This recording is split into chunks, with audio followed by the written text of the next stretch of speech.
છો વિદ્યાર્થી મિત્રો? હું સાવન પટેલ ડાર્ક વર્ડ સાયન્સની યુટ્યુબ ચેનલ પર આપ સૌનું હાર્દિક સ્વાગત કરું છું. તો હવે ઘન અવસ્થાની અંદર આપણે અત્યાર સુધી સંકુલન ક્ષમતા વિશે માહિતી મેળવી ચૂક્યા છીએ. તો તમે શરૂઆતથી જોશો તો દરેક વસ્તુ સિક્વન્સમાં છે. હવે જ્યાં સુધી તમે પહેલો બીજો ત્રીજો લેક્ચર ના જુઓ ત્યાં સુધી આગળના બધા લેક્ચરની અંદર ખ્યાલ આવશે નહીં. સંકુલન ક્ષમતા સમજવા માટે એની અંદર પરમાણુની ગોઠવણી કઈ રીતે થયેલી છે, ખૂણા ઉપર પરમાણુ ગોઠવાય તો કેટલો ભાગ રોકાય, ફલક ઉપર પરમાણુ ગોઠવાય તો કેટલો ભાગ રોકાય, ધારના કેન્દ્રમાં પરમાણુ ગોઠવાય તો કેટલો ભાગ રોકાય, ઘનના કેન્દ્રમાં પરમાણુ ગોઠવાય તો કેટલો ભાગ રોકાય. આ બધું જ માહિતી આપણે સંકુલન ક્ષમતા પહેલા ભણી ચૂક્યા છીએ. હવે જ્યાં સુધી તમને એ પોર્શન નહીં ખબર પડે ત્યાં સુધી સંકુલન ક્ષમતા વિશે માહિતી ખબર પડશે નહીં. તો હવે આગળ જોઈએ આપણે નેક્સ્ટ ટોપિક કે જેની અંદર લાસ્ટ વિડીયોની અંદર આપણે જોઈ ચૂક્યા છીએ કે સંકુલન ક્ષમતાની ગણતરી એટલે કે એકમ કોષમાં પરમાણુ દ્વારા કેટલો ભાગ રોકાય છે. હવે જોઈશું કે પરમાણુની જે ગોઠવણી થાય છે એ ગોઠવણી કઈ રીતની હોય છે. તો નવું ટાઇટલ લખીએ આપણે,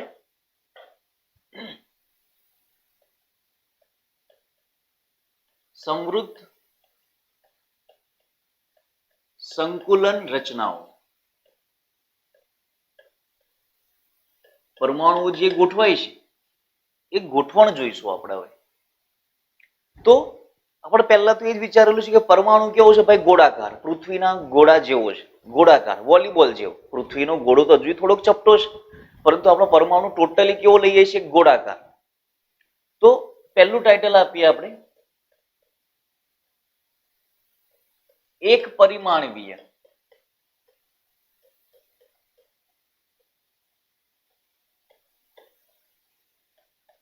સમૃદ્ધ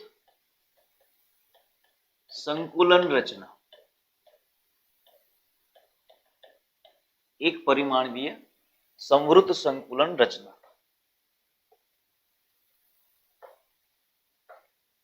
તો આની અંદર પરમાણુની ગોઠવણી કઈ રીતે થયેલી હોય?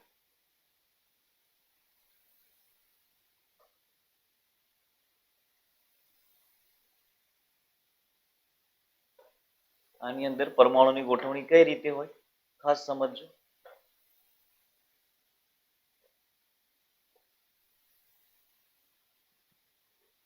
ધારો કે આ એક પરમાણુ છે,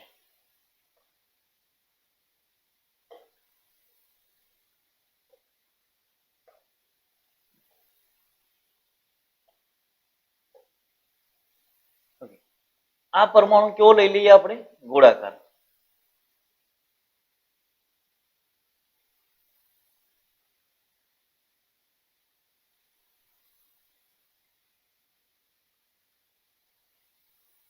આ બધા જ પરમાણુઓ એકબીજા સાથે જોડાયેલા હોય છે. આપણને ખ્યાલ છે કે સ્ફટિકમય ઘન કણોની ઘટક કણોની ગોઠવણીમાં ઘટક કણોની ગોઠવણી કેવી હોય છે, લાંબા ગાળાની.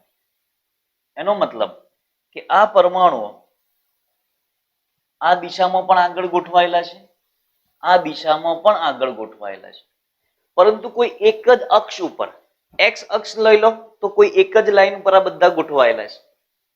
તો આનો સવર્ગ આંક શું થાય? સવર્ગ આંક.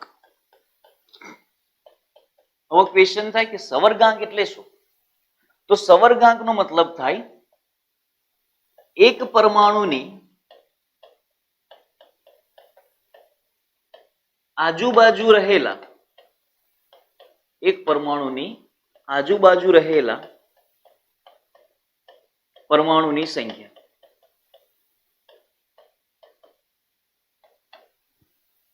કોઈ એક પરમાણુ કન્સિડર કરી લઈએ આપણે, આ પરમાણુ લઈ લઈએ.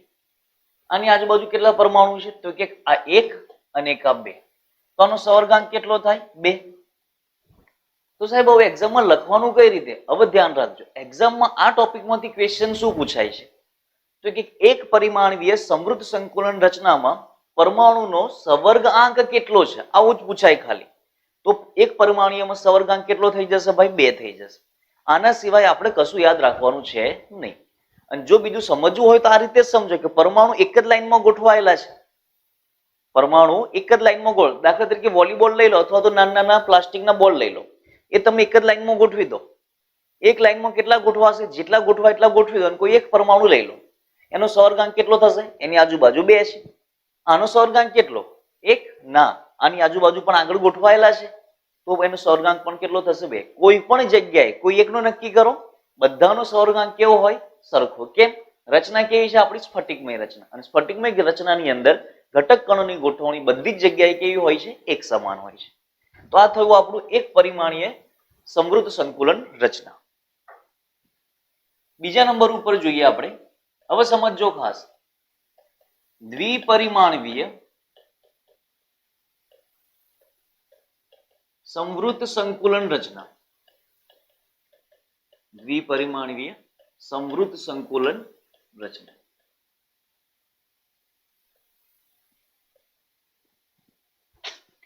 હવે આપણે પરમાણુ લઈ લઈએ.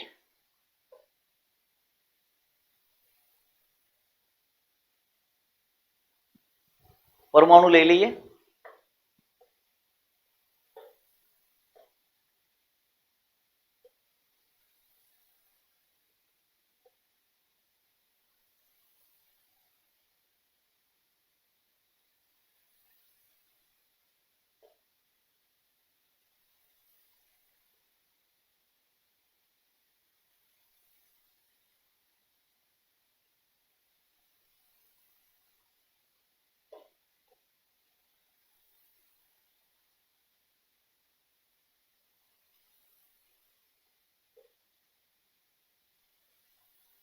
આ શું કરીએ છીએ આપણે? જુઓ,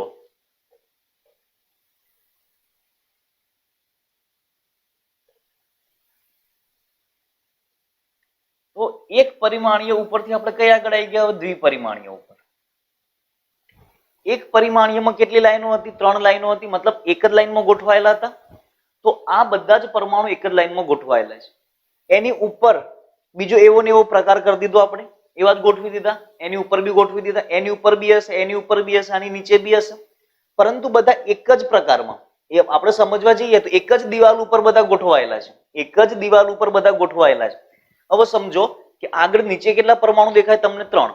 વચ્ચે કેટલા દેખાય છે? 3. ઉપર કેટલા દેખાય છે? 3. આગળ છે પણ આપણે સમજવા માટે કેટલા કન્સિડર કરીએ છીએ? ખાલી 3 ને 3 6 ને 3 9 જ કન્સિડર કરીએ છીએ. હવે જો આની અંદર ખબર પડી ગઈ હોય તો સમજજો ખાસ કે આ જે વચ્ચેની લાઈનનો જે વચ્ચેનો પરમાણુ ખરો, વચ્ચેની લાઈનનો જે વચ્ચેનો પરમાણુ ખરો, એનો સવર્ગાંક કેટલો થશે? આની આજુબાજુ કેટલા ગોઠવાયેલા છે? આની આજુબાજુ કેટલા ગોઠવાયેલા છે? આનો સવર્ગાંક કેટલો થાય? તો કે ઉપર એક, નીચે એક, ડાબી બાજુ એક ને જમણી બાજુ એક. 1 2 3 4. આ ચારે ચારના પરમાણુ કેન્દ્રો ટચ કરી દઈએ આપણે તો શું થાય? કેવો આકાર દેખાય તમને? તો કે મને આનો આકાર કેવો દેખાય છે? ચોરસ. એટલા માટે આ નામ આપેલું છે ચોરસ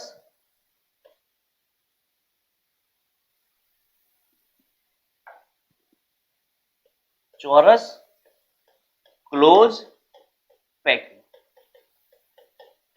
પણ આ કઈ રચના છે ભાઈ? 2 ડાયમેન્શનલ, દ્વિપરિમાણીય ચોરસ ક્લોઝ પેકિંગ. અને આની અંદર તમે જોશો તો સવર્ગ આંક કેટલો દેખાય છે આપણને? તો કે સવર્ગ આંક કેટલો દેખાય છે મને? 4. ફરી જુઓ, આંખ બંધ કરી દો તો દેખાય નીચે 3, વચ્ચે 3, ઉપર 3. વચ્ચેની લાઈનનો વચ્ચેનો પરમાણુ ઉપરના 1, નીચેના 1, ડાબી બાજુ 1 ને જમણી બાજુ 1, એમ ટોટલ 4 સાથે જોડાયેલો છે. આટલું ક્લિયર? હવે આની અંદર થોડોક ફેરફાર કરીએ આપણે. થોડોક ફેરફાર કઈ રીતે કરીએ? તો કે આ જે વચ્ચેની લાઈન ખરી એનો થોડોક ધક્કો માર દો આગળ. વચ્ચેની લાઈનને શું કરીએ આપણે? થોડોક ધક્કો માર દઈએ આગળ. તો પહેલા તો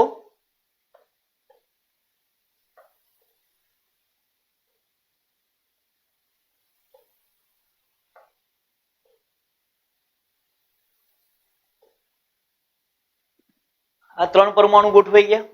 વચ્ચેની લાઈનને આપણે ધક્કો માર દઈએ તો વચ્ચેની લાઈન કેવી થઈ જશે?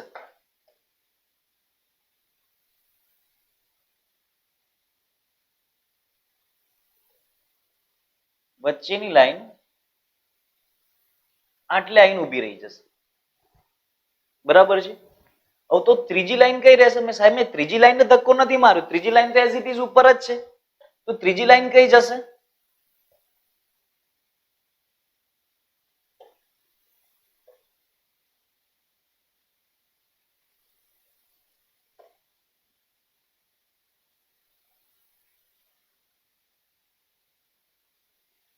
ત્રીજી લાઈન આ રીતે રહેશે.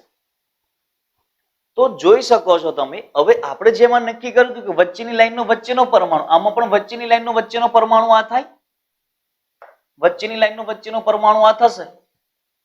હવે આની આજુબાજુ કેટલા ગોઠવાયેલા છે? આ બધા એક જ દિવાલમાં છે, આ બધા એક જ દિવાલમાં, નીચે 3, વચ્ચે 3, ઉપર 3. પણ કઈ રીતે?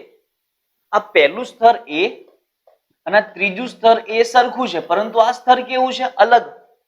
જ્યારે આ કેસમાં કેવું હતું? પહેલું, બીજું, ત્રીજું, ત્રણે ત્રણ કેવા હતા? એક સરખા. તો આની અંદર ઉપર જુઓ કેટલા કેટલા ટચ થાય છે, તો કે ઉપરના 2 ટચ થાય છે, નીચેના 2 અને આજુબાજુનો 1 1. બધાના કેન્દ્ર જોડી દીધા આપણે. તો હવે આ જગ્યાએ સવર્ગાંક કેટલો દેખાય છે તમને? તો કે સવર્ગાંક કેટલો દેખાય છે આપણને? 6. સવર્ગાંક કેટલો દેખાય છે આપણને? 6. તો આને શું કહીશું આપણે? તો કે શું કહેવાશે? Hexagonal close packing. શું કહીશું આપણે? Hexagonal close packing. પરંતુ આપણે શું કહીશું? ષટકોણીય ક્લોઝ પેકિંગ. શું નામ બોલાશે? ષટકોણીય ક્લોઝ પેકિંગ. તો હવે સીધી વસ્તુ યાદ રાખો ભાઈ, કે વચ્ચેની લાઈનમાં નીચે 3 મૂક્યા, એવા ને એવા ઉપર 3, એવા ને એવા ઉપર 3. તો વચ્ચેની લાઈનનો વચ્ચેનો પરમાણુ કોની કોની જોડે ટચ છે? ઉપરનો, નીચેનો, ડાબી બાજુ ને જમણી બાજુ. સવર્ગાંક કેટલો? 4. પણ જો વચ્ચેની લાઈનને થોડોક ધક્કો માર દઉં તો રચના આ રીતે થશે. અને આ રીતે થાય તો કઈ રીતે ગોઠવાય? તો કે પહેલા અને બીજાની વચ્ચે એક આવી જશે અને એની ઉપર બીજા 2, આજુબાજુ 1 1. તો ટોટલ કેટલા થઈ ગયા ભાઈ? 6. તો આનો સવર્ગાંક કેટલો થશે? 6. હવે જે મેઇન વસ્તુ આપણે સમજવાનું છે એ છે ત્રિપરિમાણીય રચના. પરંતુ ત્રિપરિમાણીય રચના ક્યારે ખબર પડશે? જો તમને દ્વિપરિમાણીય ચોરસ ક્લોઝ પેકિંગ અને ષટકોણીય ક્લોઝ પેકિંગ ખબર પડી હશે તો. બાકી તમને આમાં ખ્યાલ આવશે નહીં ત્રિપરિમાણીયમાં. ફરી યાદ રાખજો, 3 ક્વેશ્ચન થયા. કયા 3 ક્વેશ્ચન? પહેલો ક્વેશ્ચન, એક પરિમાણીય સમૃદ્ધ સંકુલન રચનાનો સવર્ગાંક કેટલો થાય? તો કે 2. દ્વિપરિમાણીય ચોરસ ક્લોઝ પેકિંગમાં સવર્ગાંક કેટલો પરમાણુનો? તો કે 4. દ્વિપરિમાણીય હેક્ઝાગોનલ કે અથવા તો દ્વિપરિમાણીય ષટકોણીય ક્લોઝ પેકિંગ કે એનો સવર્ગાંક કેટલો? તો કે 6. આ 3 ક્વેશ્ચન સિવાય બીજો કોઈ ક્વેશ્ચન આમાંથી બનતો નથી. બરાબર છે? હવે આપણે આનો જ ઉપયોગ કરવાનો છે. તો હવે શું ટાઇટલ લખીએ આપણે? ત્રીજું ટાઇટલ છે ત્રિપરિમાણીય ચોરસ ક્લોઝ પેકિંગ. સોરી, ત્રિપરિમાણીય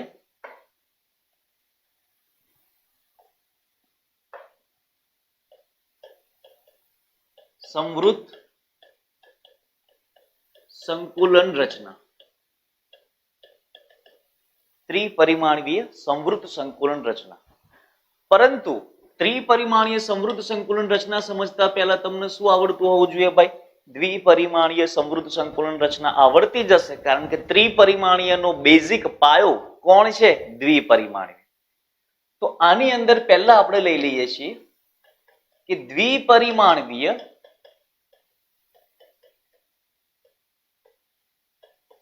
ચોરસ ક્લોઝ પેકિંગ. દ્વિપરિમાણીય ચોરસ ક્લોઝ પેકિંગ માંથી હવે દ્વિપરિમાણીયમાંથી શેમાં બનાવવાનું છે? આપણે હવે ત્રિપરિમાણીયમાં બનાવવાનું છે. તો શું કરશો? સમજીએ. તો પહેલા દ્વિપરિમાણીય આપણે દોરી દઈએ ચોરસ ક્લોઝ પેકિંગ.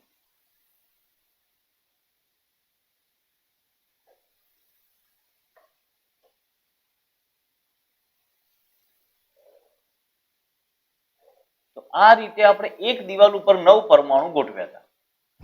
આટલું ક્લિયર? હવે ત્રિપરિમાણીયમાં શું કરશું? તમને આ દિવાલ ઉપર 9 દેખાય છે, એવા ને એવા 9 આગળની દિવાલ ઉપર અને એવા ને એવા 9 પાછળની દિવાલ ઉપર. હવે જો તમે આગળથી જોશો તો તમને ટોટલ કેટલા પરમાણુ દેખાશે? ફરી કહી દઉં છું, હું આ રીતે ઉભો છું. મેં પહેલી દિવાલ પર કેટલા લઈ લીધા? 9. એની વચ્ચેની દિવાલ ઉપર 9 અને એની પાછળની દિવાલ ઉપર 9. આટલું ક્લિયર?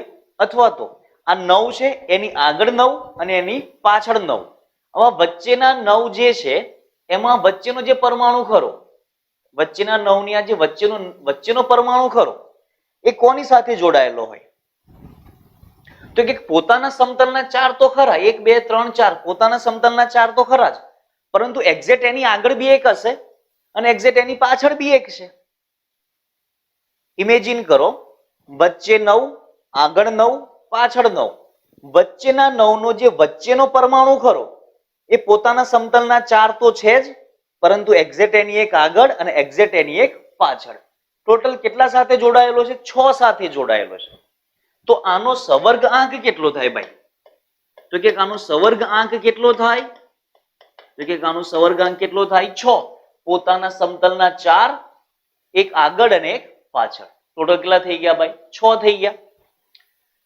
હવે આ રચના તમને જે દેખાય છે એ રચના કેવી દેખાય છે જોવો છો. તો કે હું લઈ લઉં છું ખાલી 4, 1 2 3 4, 4 લઈ લઈએ આપણે.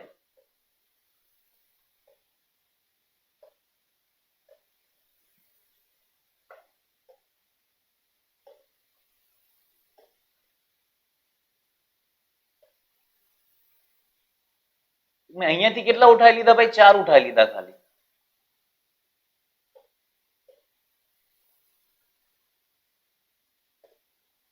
ઓકે, જો હું અહીંયા આગળના 4 લઉં તો આની પાછળ બીજા 4 હશે, આની પાછળ બીજા 4 હશે. આગળના 4 થી શું બને છે? આ એક ચોરસ બને છે. તો એક્ઝેક્ટ આની પાછળ બીજા 4 હશે, એનાથી ચોરસ બનશે. એક્ઝેક્ટ બીજા પાછળ હશે એનાથી બી ચોરસ બનશે, અને એ ચોરસને બી આપણે આમ જોડી દઈએ છીએ.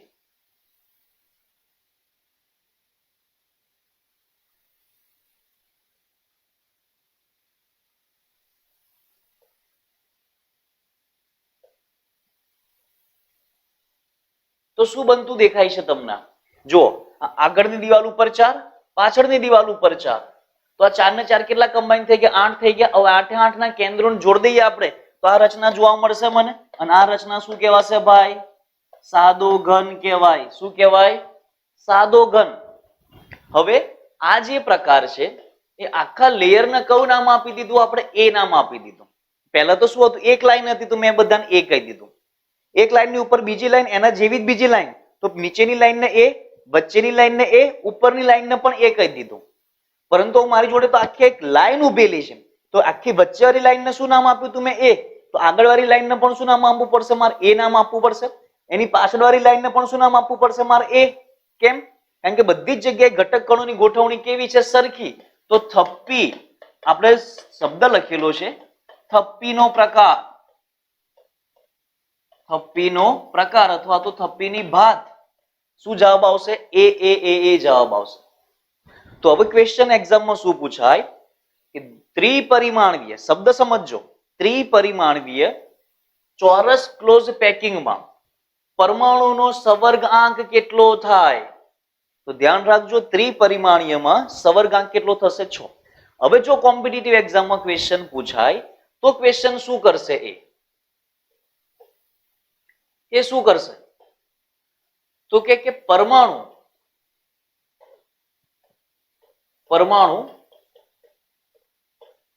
સાદા ઘનની રચના કરે છે.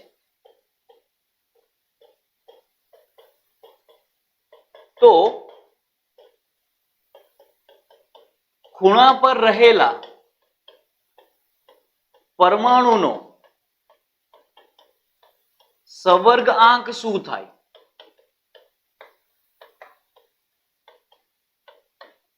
ક્વેશ્ચન આવો પૂછી નાખ્યો કદાચ. હવે સમજો, એમણે ક્વેશ્ચનમાં એક જ કીધું છે કે પરમાણુ એક જ છે ને કોની રચના કરે છે ભાઈ? સાદા ઘનની. હવે જો સાદા ઘનની રચના કરે તો પરમાણુ કઈ જગ્યાએ ગોઠવાયેલા હોય? તો કે 8 ખૂણા ઉપર. ચલો સપોઝ મારી રૂમમાં જે ખૂણો ઉપરનો છે એ ખૂણો લઈ લો, તો એ ખૂણો બીજા કેટલા ખૂણા સાથે જોડાયેલો છે? તો કે 1 2, એક ઉપર, એક નીચે, એક આગળ અને એક પાછળ. કેટલા થયા? ડાબી બાજુ, જમણી બાજુ, ઉપર, નીચે, આગળ, પાછળ. કેટલા થયા ભાઈ? 6. આનો મતલબ કે સાદા ઘનમાં રહેલા દરેક પરમાણુનો સવર્ગાંક કેટલો થશે? 6. થપ્પીની ભાત કેવી કહેવાશે ભાઈ? એ પ્રકારની ભાત કહેવાશે. સવર્ગાંક કેટલો થશે? 6. અને કોની રચના કરે છે ભાઈ? સાદા ઘનની રચના કરે છે. તો તો આ તમને ખબર હોવી જોઈએ. થપ્પીનો પ્રકાર એ પ્રકારનો. ક્લિયર અહીંયા સુધી?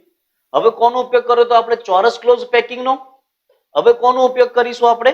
ષટકોણીય ક્લોઝ પેકિંગમાંથી. હવે આ સમજવા જેવાનું છે.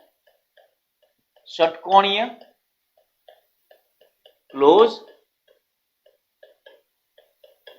પેકિંગમાંથી. હવે આમાં બે પ્રકાર પડે છે. એમાં આપણે પહેલો પ્રકાર લઈ લઈએ, એક કરીને કરી દઈએ. તો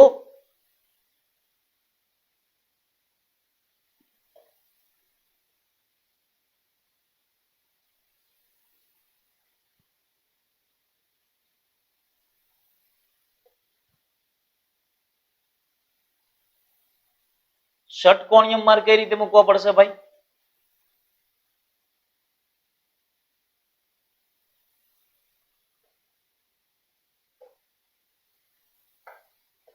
એટલે તો ષટકોણીય રચના તો બનાવવી પડશે આપણે.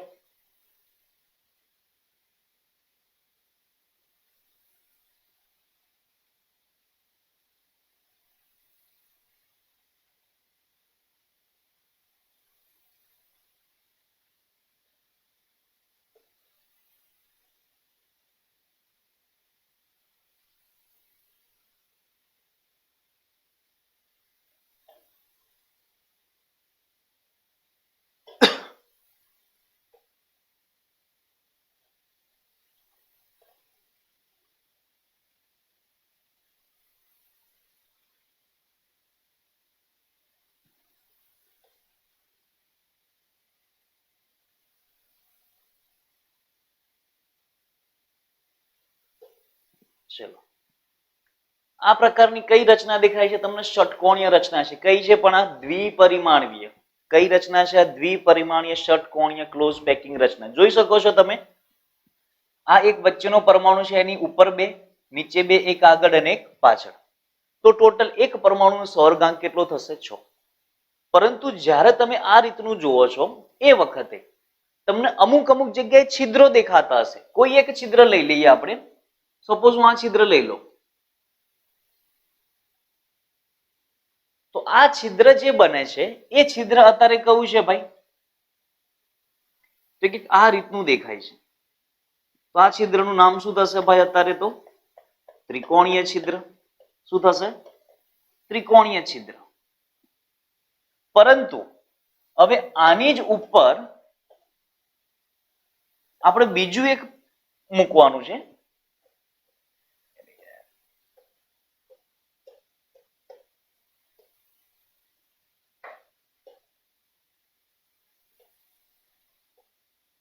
ચલો, હવે આ જે છિદ્રો દેખાય, તમે સમતલમાં ગોઠવો તો જગ્યા દેખાય તમને. હવે એ જગ્યાની ઉપર મારે બીજા પરમાણુ મૂકવાના છે. સમજો, ખાસ ધ્યાન રાખજો આને.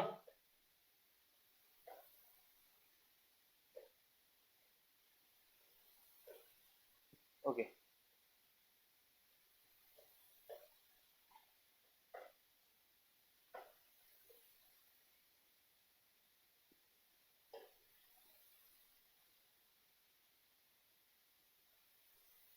જો પહેલા શું કર્યું આપણે? એક હેક્સાગોનલ ક્લોઝ પેકિંગ બનાવી દીધું દ્વિપરિમાણીય. હવે શું કરીએ છીએ આપણે?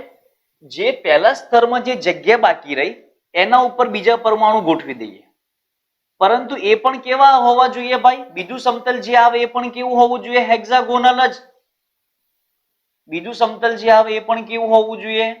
હેક્સાગોનલ જ.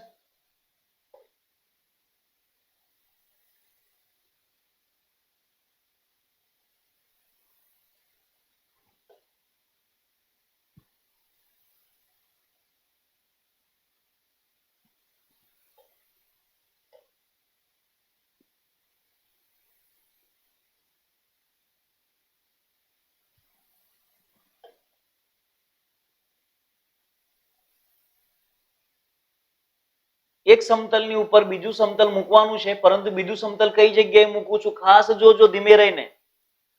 આમાંથી ક્વેશ્ચન તો એક એક લાઈનના જ બનવાના છે, પરંતુ બહુ જ સમજવામાં અઘરું પડશે. જો ડાયરેક્ટ ગોખવું હોય તો ગોખી નાખો, પરંતુ ગોખેલાનો કોઈ મતલબ છે નહીં ભાઈ. જેટલું સમજીને તૈયાર કરશો એટલું ઈઝી લાગશે ચેપ્ટર.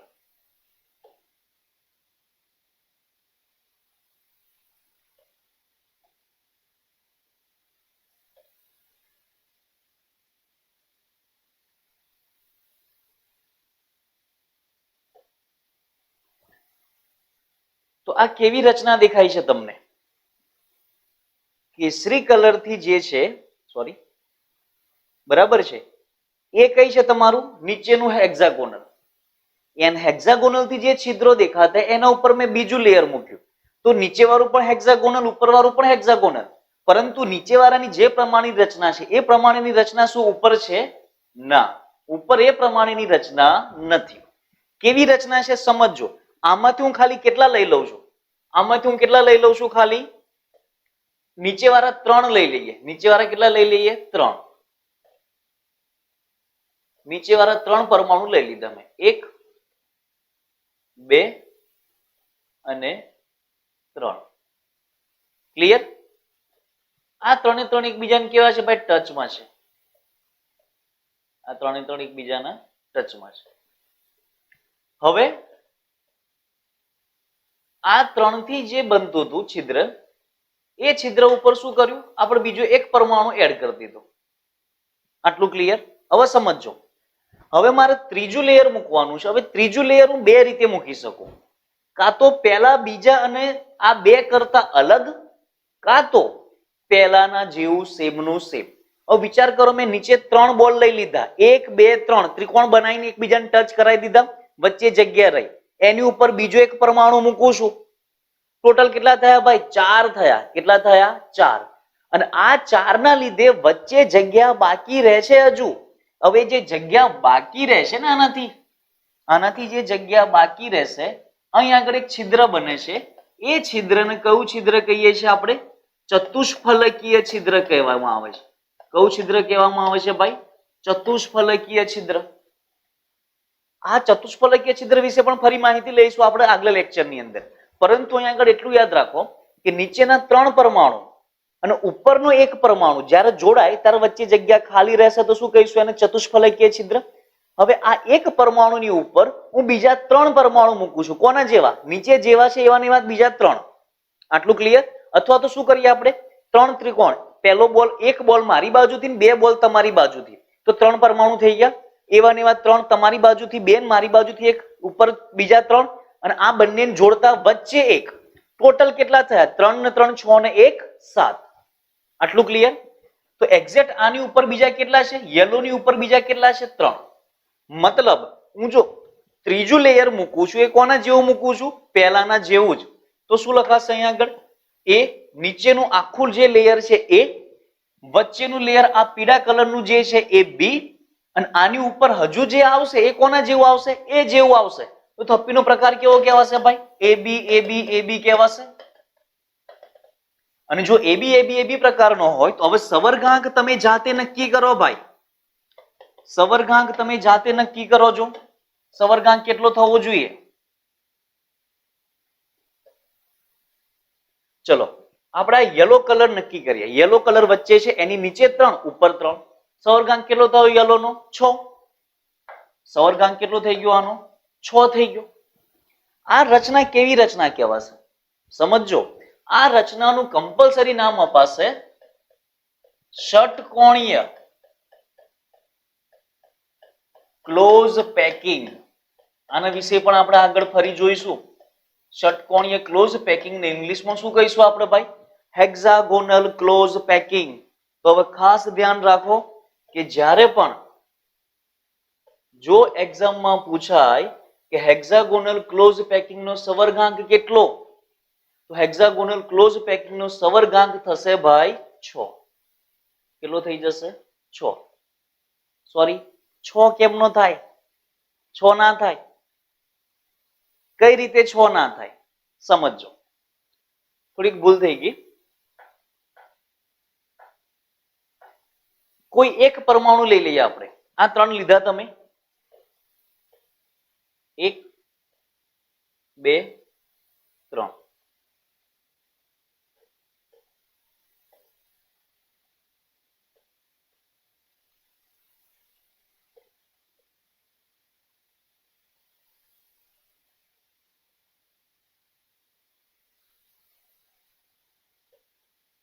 આ પરમાણુ પોતાના સમતલના કેટલા પરમાણુ સાથે જોડાયેલો છે ભાઈ?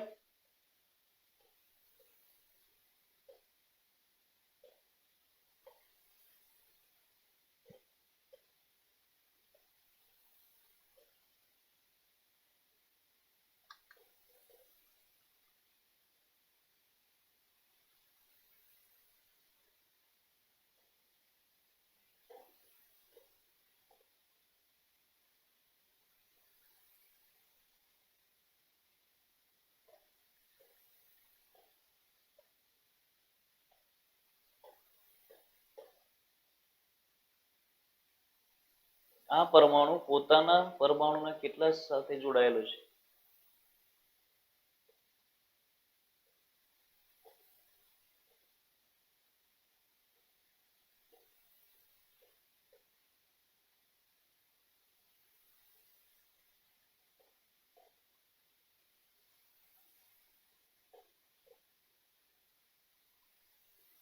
આ રીતની લંબસમ રચના છે આની.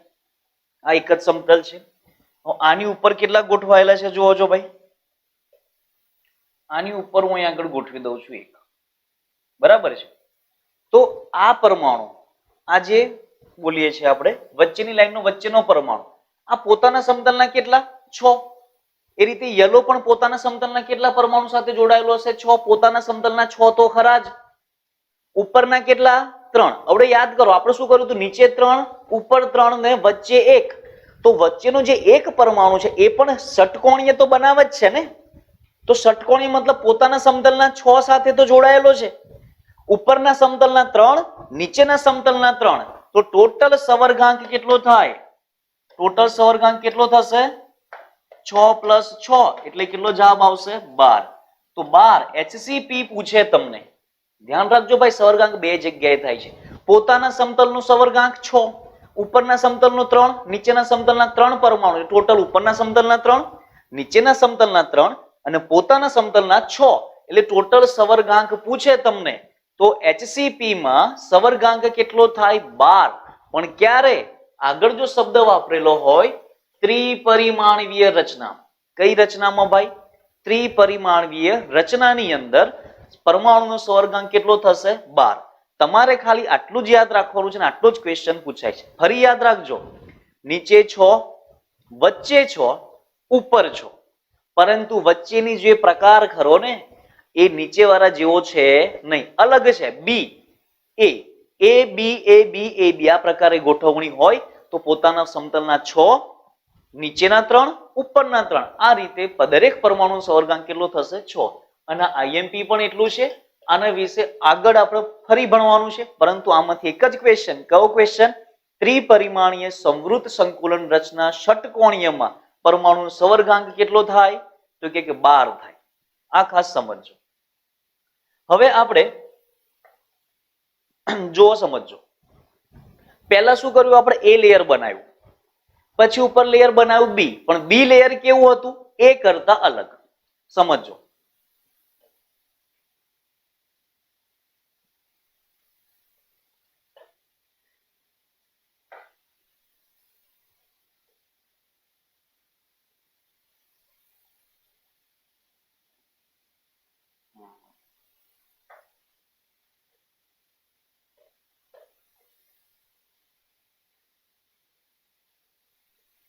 એ બી લેયર તો ફિક્સ જ છે. એ બી લેયર તો ફિક્સ જ છે. જો તમને HCP માં ખબર પડી હોય તો આગળ જોઈએ કે જેમાં એ પરમાણુ એ જે થપ્પી છે એ થપ્પી કેવી છે? એ થપ્પી કેવી છે?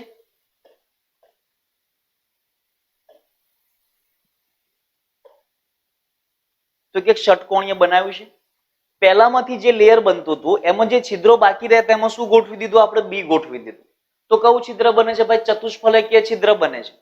હવે જો પહેલાથી લેયર બનતું હતું, પહેલું જે લેયર બને એમાં છિદ્ર બન્યા તો શું બીજાથી ષટકોણીય બને એમાં છિદ્રો નહીં બને? એમાં પણ બનશે.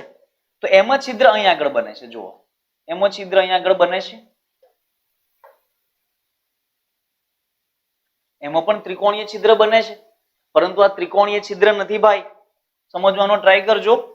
આ છિદ્રની ઉપર હવે જે આપણે ત્રીજું લેયર મૂકીએ છીએ એ ત્રીજું લેયર કઈ જગ્યાએ મૂકીએ છીએ આપણે સમજજો. એ ત્રીજું લેયર એના ઉપર મૂકીએ છીએ કે જેથી આ એકબીજાને ટચ હોય ભાઈ. એકબીજાને કેવા હોય? ટચ થઈ ગયેલા હોય.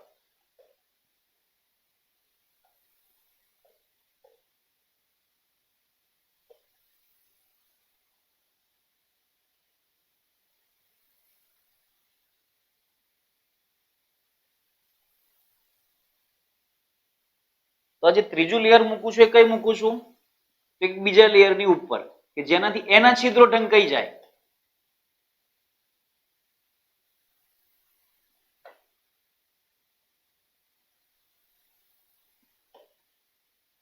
જ્યાં સુધી આ રચના ખબર ના પડે કે કઈ રીતે હોય ત્યાં સુધી આનો કોઈ મતલબ નથી. બાકી જે ક્વેશ્ચન કેવા પૂછાવાના છે આપણે હું તમને લખાઈ દઉં છું, અને જનરલી એટલા જ ક્વેશ્ચન પૂછાતા હોય છે.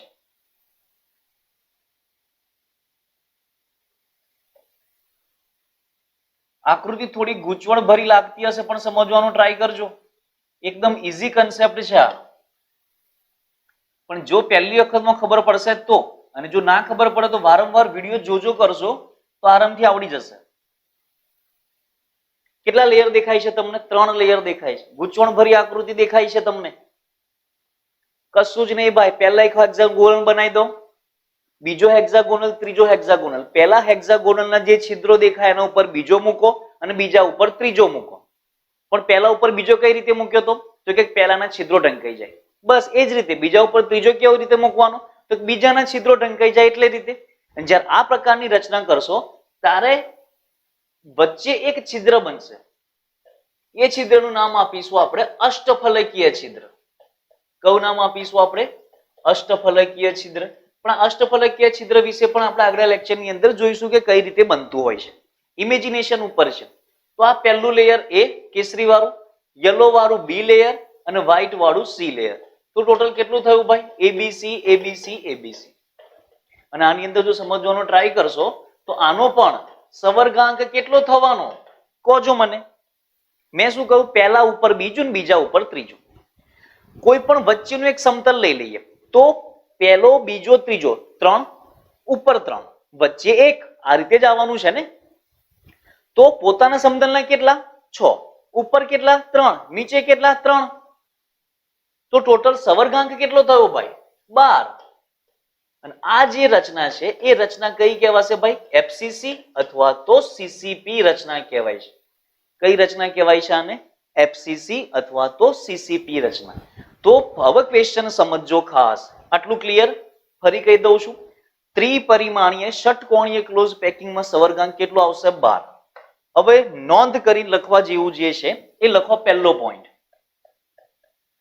આજના લેક્ચરમાંથી, આ વિડીયોમાંથી તમારે કેટલી વસ્તુ યાદ રાખવાની છે એમાં પહેલો જ પોઈન્ટ શબ્દોમાં યાદ રાખો કે એક પરિમાણીય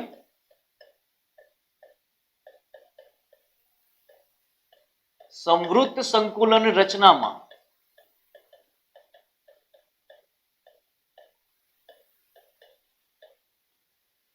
દરેક પરમાણુનો સવર્ગાંક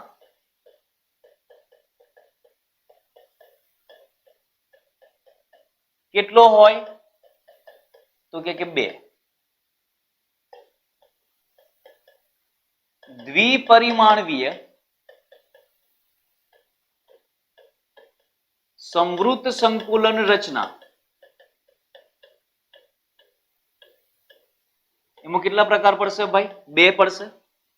એકમાં છે સવર્ગ આંક બરાબર 4 અને એકમાં છે સવર્ગ આંક બરાબર 6. સવર્ગાંક 4 હશે તો નામ શું થઈ જશે? ચોરસ ક્લોઝ પેકિંગ. અને જો સવર્ગાંક 6 હોય તો શું નામ બોલશો એનું? ષટકોણીય ક્લોઝ પેકિંગ. આમાં થપ્પીનો ભાત કેવો આવશે ભાઈ? એબી એબી એબી પ્રકારનું હશે. જ્યારે આમાં થપ્પીનો પ્રકાર કેવો આવશે? એ પ્રકારનો હશે. હવે દ્વિપરિમાણીય પૂરું થાય પછી શું આવશે આપણી જોડે? તો કે ત્રિપરિમાણીય. ત્રિપરિમાણીયમાં 3 પ્રકાર. મેઇન 2 પ્રકાર. પહેલું છે ચોરસ ક્લોઝ પેકિંગ માંથી, મેઇન આટલું જ છે ભાઈ. અને બીજું છે ષટકોણીય ક્લોઝ પેકિંગ માંથી.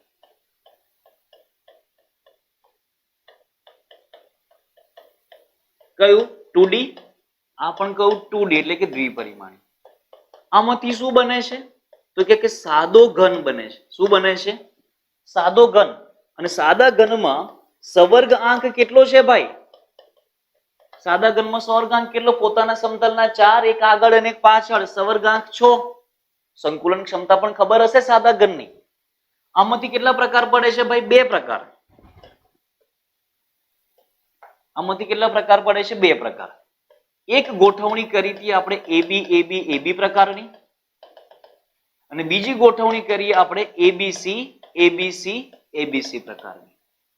જો એબી એબી એબી પ્રકારની ગોઠવણી કરીએ તો કઈ રચના બને છે ભાઈ? હેક્સાગોનલ ક્લોઝ પેકિંગ. પોતાના સમતલના 6, ઉપરના 3, નીચેના 3. તો સવર્ગાંક કેટલો થાય? તો કે આનો સવર્ગાંક થાય છે 12. ક્લિયર? હવે એબીસી એબીસી એબીસી માં સવર્ગાંક કેટલો થાય? તો કે આની રચના થાય છે એફસીસી અથવા તો સીસીપી. એફસીસી નો મતલબ ખબર છે આપણને? Face centred cubic. સીસીપી નો મતલબ છે ક્યુબિક ક્લોઝ પેકિંગ. આ બંને જગ્યાએ સવર્ગાંક કેટલો થશે ભાઈ? 12 થશે. ક્લિયર દરેકને? તો આ ખાસ ઇમ્પોર્ટન્ટ ટોપિક છે, સમજવા જેવું છે, અને જે પણ પૂછવા લાયક છે એ બધું જ મેં તમને અહીંયા આગળ લખાઈ દીધેલું છે. બરાબર છે? આજના વિડીયોમાંથી આટલું ખબર હોવી જોઈએ તો તમે કોઈ બી ક્વેશ્ચનનો આન્સર આપી શકશો. તો આગલા લેક્ચરની અંદર જોઈશું આપણે ચતુષ્ફલકીય છિદ્ર, અષ્ટફલકીય છિદ્ર અને છિદ્રોની રચના કેવી હોય, એનું નામકરણ કઈ રીતે આપ્યું, એના વિશે માહિતી લઈશું. Thank you.